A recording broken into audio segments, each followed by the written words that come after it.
अंतिम तीर्थेश वर्धमान स्वामी के शासन में हमसे विराजते और उनकी यह पावन पीयूष देशना हम सभी के लिए परम उपकारी। अनादिकाल से हमारी आत्मा में जो जन्म, जरा और मृत्यु रूपी रोग लगे, उन रोगों का उपशमन करने वाली कोई परम औषधि है तो वह एकमात्र यह जिनवाणी। भाव्यात्माओं,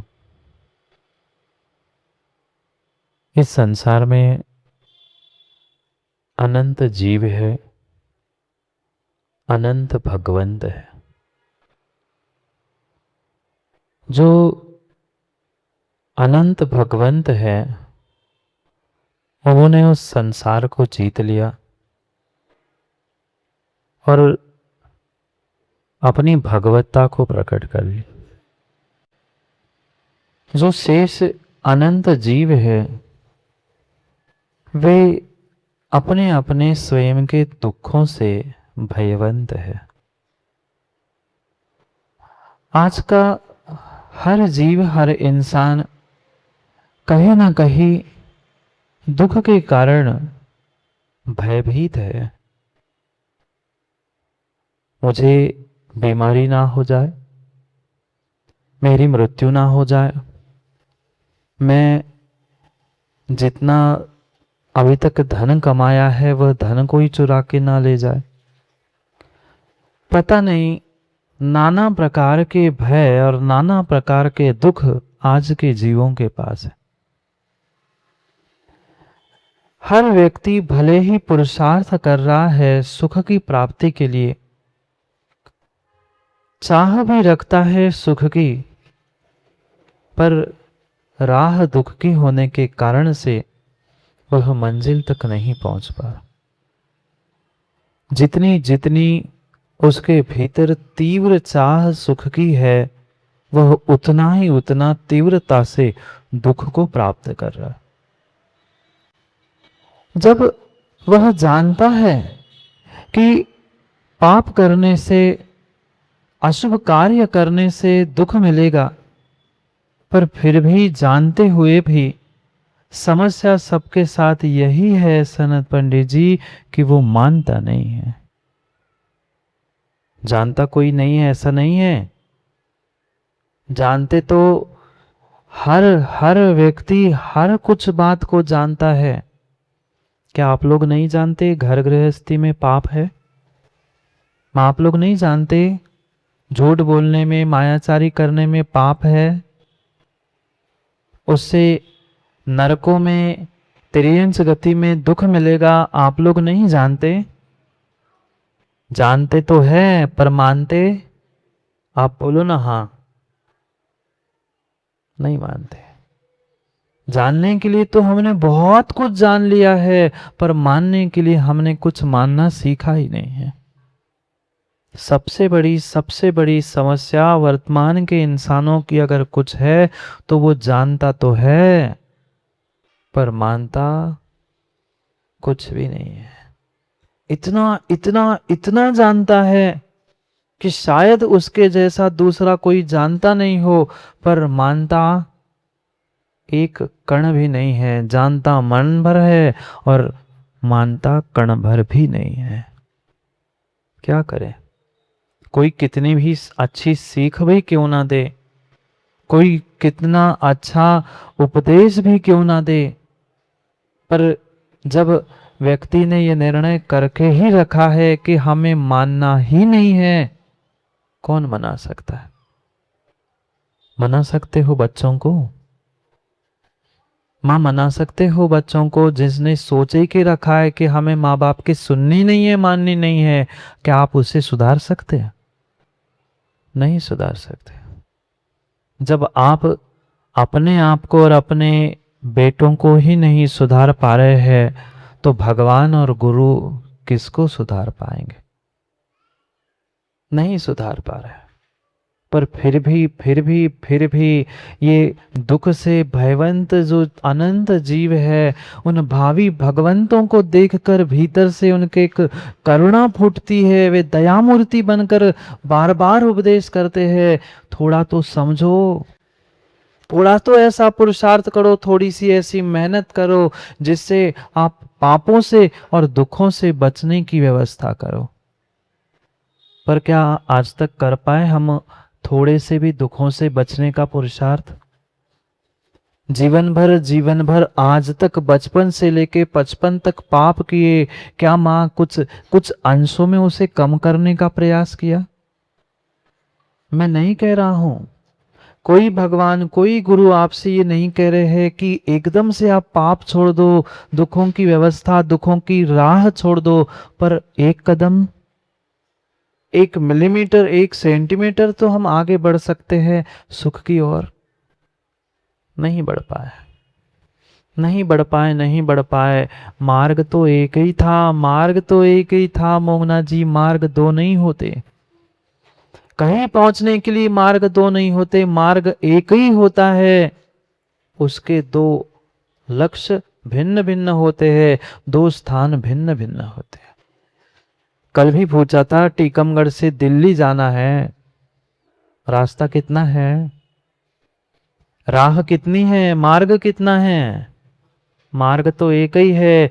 जो टीकमगढ़ से निकलेगा कि दिल्ली पहुंचेगा, कि दिल्ली से निकलेगा कि टीकमगढ़ पहुंचे, दोनों के मध्य का मार्ग एक है। मंजिल भिन्न भिन्न हो सकती है, बिल्कुल ऐसा ही है। सुख की मंजिल भिन्न है, दुख की मंजिल भिन्न है, मार्ग तो बराबर एक ही है। जो दुख की ओर मुख करके चलने लगता है वह दुख की राह पकड़ता है, और जो उसके विपरीत होकर उल्टा उस सुख की ओर बढ़ने का प्रयास करता है, उसकी राह और उसकी चाह भी सुख की हो जाती है। मंजिल बदलना नहीं है, मार्ग नहीं बदलना है, हमें अपने भावों को, अपनी भावनाओं को और अपने ज्ञान को बदलने की आवश्यकता है। मंजिल बदल सकते हैं क्या? दिल्ली को उठाकर पूरब की, उत्तर की जगह दक्षिण में कर सकते हैं? कि दक्षिण की बंबई को उठाकर आप उत्तर पूरब में कर सकते हैं? नहीं। दुख रूपी संसार जहां है वही है, सुख रूपी मोक्ष जहां है वही है। उस भीतर की बीच की यात्रा को हमें समझना है। मेरी जीवन यात्रा को मुझे समझना है, प्रारंभ कहां से किया है और कहां हमें पहुंचना है, निर्णय करना है। आज तक दुखों से ही प्रारंभ करते हुए हम अंत भी दुखों में ही करते आए हैं। अब एक कदम बढ़ाते हुए उस गुरु की सीख को भीतर उतारने की आवश्यकता है। ऐसा नहीं है कि हमें कभी कोई सच्चा उपदेश नहीं मिला, ऐसा नहीं है कि हमें कोई अच्छी सीख नहीं मिली। सीख तो मिली, पर सीख का सदुपयोग हम आज तक नहीं कर पाए। जो हित का उपदेश हमें मिला था, जो हमें दुखों से छुड़ाने वाला था, दुखहारी था, ऐसे उपदेश को, ऐसे सीख को हम जीवन में उतार नहीं पाए। जीवन के लिए सीख मिली थी, हमने जीवन को ही सीख बना दिया। जीवन के लिए सीख मिली थी, जीवन को हमने सीख बना दिया। सीख जानते? सीख नहीं जानते? माचिस की सीख, तिली, बिल्कुल जीवन माचिस की सीख के समान हो चुका है। उस सीख के एक तरफ, माचिस की सीख की एक तरफ क्या होता है सनत प्राचार्य जी? उसमें एक काला काला गम लगा हुआ होता है, जिससे घिसने से आग जलती है। ऐसे ही जीवन हमने किया है। उस सीख की भांति एक तरफ आग थी, एक तरफ मात्र सीख थी, लकड़ी थी। दूसरी तरफ दुख था, एक तरफ सुख था। पर जीवों ने मात्र कसायों के घर्षण करते करते करते जीवन को ऐसा ऐसा घिस दिया कि जहां घिसो, जहां पहुंचो, वहां आग और चिंगारी के अलावा और कुछ नहीं किया। जीवन की सीख को प्राप्त कर लो, जीवन को सीख मत बनाओ। जीवन के लिए नहीं थी, कई कई भवों तक, कई पर्यायों तक वे हमारे लिए कार्यकारी हो सकती थी, पर हमने सीख को भीतर उतारने का प्रयास कब किया? जो उपदेश मिला था, जो ज्ञान मिला था, जो सीख मिली थी, उसको जाना तो, पर श्रीनंदन पंडित जी माना नहीं, माना नहीं, माना नहीं। अगर सीख प्रभु ने जो दी थी, था वीर प्रभु ने उपदेश दिया था, पर हमने सुना ना, माना कि सुना भी, पर गुना ना, माना ना, नहीं मान पाए, नहीं मान पाए।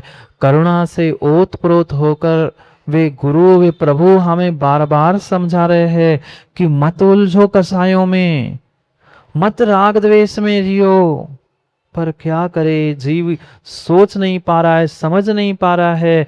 वह भगवान महावीर स्वामी के जन्म कल्याणक जन्म जयंती को तो मनाते आए, वहां तो बिल्कुल बिल्कुल ऐसा गला फाड़ फाड़ कर चिल्लाते आदमी, जियो और, नहीं बोलते आप लोग, क्या बोलते, जियो और जीने दो, जोर जोर से कहेंगे, कहेंगे अहिंसा परमो धर्म की जय तो कहेंगे, पर बगल वाले को ढिस जय, जियो और जीने दो इतनी जोर से चिल्लाए कि बगल वाले के कान फट जाए। सीख मिली, पर सीख को भीतर कितना उतार पाए? मात्र और मात्र और मात्र और मात्र टड़ैया जी, जीवों को समझ में नहीं आ रहा है। महावीर स्वामी की जय और अहिंसा परमो धर्म की जय कहने से हम जैन बन के इस धरा पर जीवंत रहने वाले नहीं हैं।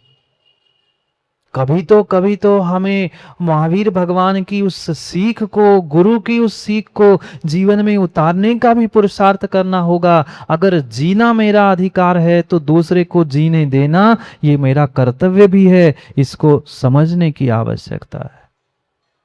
पर आज का जीव मात्र जीना तो चाहता है, दूसरे को जीने देना नहीं चाहता, नहीं जीने देना चाहता। इसी कारण के तो वो सीख कहने के लिए, नामों के लिए, बोर्ड पे लिखने के लिए सब कुछ तैयार है, पर जीवन में उतारने के लिए कोई तैयार नहीं है। सोचो समझो, करुणाधार उस छड़ाला के दूसरे पद्य को हमने पढ़ा था, याद है?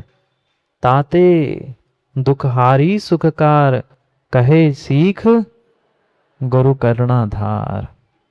गुरु सीख दे रहा है, समझा रहा है, बता रहा है कि समझो, मानो, ये भीतर की करुणा है, भीतर की करुणा है, दया दृष्टि है कि अगर तुम आज नहीं संभल पाए, आज एक नहीं हो पाए, आज नेक नहीं हो पाए, तो विश्वास मानना जीवन कभी भी सुधरने वाला नहीं है, नहीं है, नहीं है। करुणा से युक्त होकर वे भगवंत, वे गुरु, आप भयवंत, दुख से भयवंत सभी जीवों के लिए समझा रहे हैं कि दुखहारी अगर कोई उपदेश है तो वह जिनेंद्र की वाणी है, ये सदुपदेश है। पर सदुपदेश प्रत्येक तीर्थंकर ने दिया, प्रत्येक गुरु ने दिया। कोई दिगंबर मुनि ये कहता ही नहीं है कि दया, करुणा और अहिंसा को छोड़कर तुम धर्म का कार्य करो। वह अहिंसा को ही धर्म मानते हैं, पर उनकी हम कितनी मानते हैं? समस्या तो यही है, समस्या तो संजीव भाई यही है आज के जीवों की। हम भगवान और गुरु को तो मानते हैं। आप लोग मानते हो बालचंद जी, टीकमगढ़ वालों, आप लोग मानते हो क्या भगवान को? माताओं नहीं मानते? भगवान को मानते, गुरु को, देवशास्त्र गुरु को मानते हैं ना? जोर से बोलो ना। देवशास्त्र गुरु को मानते हैं, पर देवशास्त्र गुरु की मानते? आप बोलो ना, आप बोलो ना, आप बोलो ना। हाँ नहीं कह रहा हूं, आप बोलो ना। कुछ लोग कोशिश करते हैं सत भैया जी, हर कोई कोशिश भी नहीं करता। कोशिश भी कर ले तो भी बहुत कुछ हो जाए, पर समस्या यही है, हम देव शास्त्र गुरु को इतना इतना इतना मानते हैं कि हमारे जैसा उनको कोई मानता ही नहीं है, पर उनकी बिल्कुल नहीं मानते, नहीं मानते। अगर मानी होती ना तो शायद इस खोटे पंचम काल में नहीं आते। वही तो कह रहा हूं।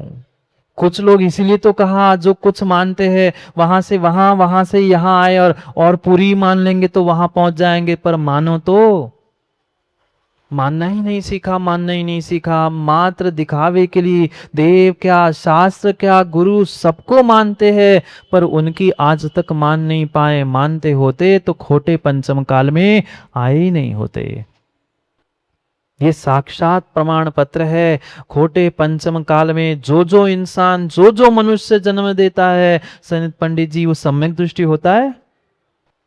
पंचम काल में जन्म लेने वाला कोई भी जीव सम्यक दर्शन के साथ जन्म लेता ही नहीं है, नहीं लेता। सम्यक दर्शन के साथ वो जन्म लेता ही नहीं है। अगर गुरु की, प्रभु की मानी होती तो सम्यक से च्युत होते ही नहीं, पंचम काल में मनुष्य बन के नहीं आते। अभी भी अभी भी बहुत बहुत बहुत समय हमारे पास है, पर क्या करें, हमें समय की कीमत नहीं है, समय का बोध नहीं है। इसलिए हम समय को और सीख, दी गई सीख और उपदेश को जीवन में उतारने का पुरुषार्थ नहीं कर रहे। कोई भी छठे काल से बचाने वाला नहीं है। इसलिए बार बार कह रहे हैं, कहे सीख गुरु करुणाधार। वो तो कल्याण करके चले जाएंगे, वो तो अपना कल्याण करके गुरु चले जाएंगे, प्रभु चले ही गए, पर आपके प्रति का करुणा है। सो बार बार प्रभु की वाणी को गुरु आप तक पहुंचाने का प्रयास करते हैं। जानो और मानो भी। जान तो लिया सच्चा मार्ग क्या है, संसार में दुख है, पाप है, ये सब जानते हैं। पर जितना जानते हो कम से कम कुछ अंशों में मानना भी तो सीख लो। जानने के साथ मानना भी होता। ताते दुखहारी सुखकार। सुख को देने वाली, दुख को हरण करने वाली अगर सीख कोई देता है तो इस ब्रह्मांड के सबसे सबसे सबसे बड़े गुरु जो दिगंबर गुरु होते हैं, निर्ग्रंथ गुरु होते हैं, वे करुणा धारण करके कहते हैं। इसलिए उनकी बात समझ में आती है, समझने का जीव प्रयास भी करता है। वास्तव में गुरु के, दिगंबर आचार्यों के, दिगंबर गुरुओं के ऐसे ऐसे परम उपकार आज के समाज पे है। शायद अगर उनके उपकार नहीं होते तो आज इस छत के नीचे, इस मंदिर के प्रांगण में हम शायद टड़ैया जी नहीं बैठे मिलते। आज हम मात्र आपस के राग द्वेष में, मोह के ग्रसित होकर हम अपना पराया, इसका उसका कर रहे हैं। पर उन दिनों की याद करो, उन दिनों की याद करो जब एक जैन को मंदिर से बाहर, क्या घर से मंदिर आने की व्यवस्था नहीं थी।